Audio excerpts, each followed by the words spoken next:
Hello दोस्तों, आइए आपको जेट प्लांट के बारे में बताते हैं। जेट प्लांट को क्रेसुला ओबेटा भी बोलते हैं। यह एक रसीला पौधा होता है। अगर इसकी अच्छे से देखभाल की जाए तो बहुत सालों तक ये जीवित रहता है।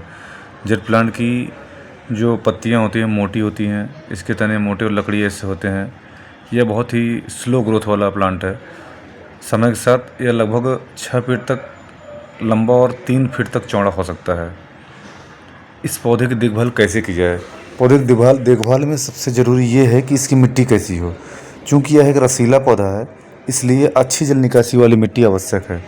पहले से यदि उसमें गमले की मिट्टी का उपयोग कर रहे हैं तो उसमें रेत, परलाइट या छोटे कंकड़ मिला दें। ऐसा इसलिए किया जाता है ताकि मिट्टी नमी ना सोखे।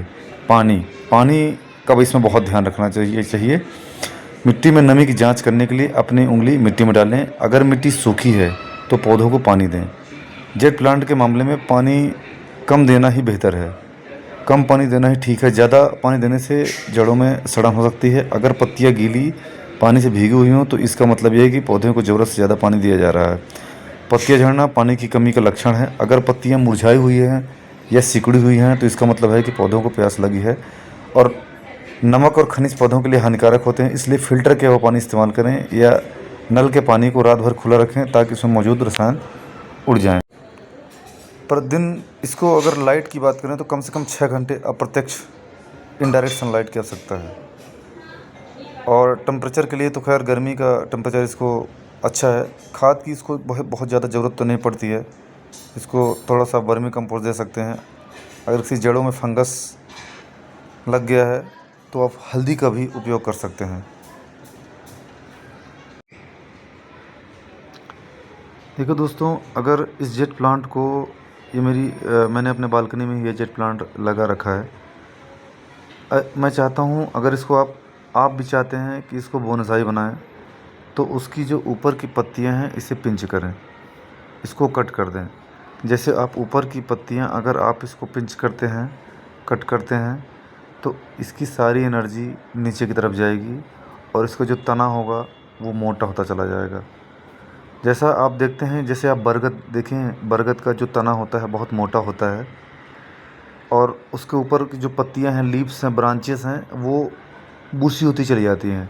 धीरे धीरे करके आपका ये जेट का प्लांट बोनसाई प्लांट के रूप में जो है डेवलप होने लगता है।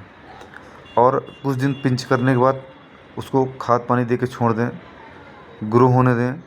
कुछ दिन बाद जैसे ही नई लीफ निकलती हैं, नई पत्तियां निकलती हैं, फिर से आप उसकी कटिंग कर दें। जेट प्लांट की कटिंग और प्रूनिंग बहुत ही ज़रूरी है। जेट प्लांट की कटिंग और प्रूनिंग करते रहिए और इसका तना मोटा होता अपने आप चला जाएगा। और जहाँ से आप प्रूनिंग कर रहे हैं उसके नीचे से 1 से 2 ब्रांचेस निकलेंगी और इसके नीचे का तना जो है मोटा होता चला जाएगा। अच्छा, जेट प्लांट को अगर आप फर्टिलाइज़र अगर बाहर मार्केट से उपलब्ध नहीं है तो आप इसको चाय की पत्ती दें और हल्दी दें।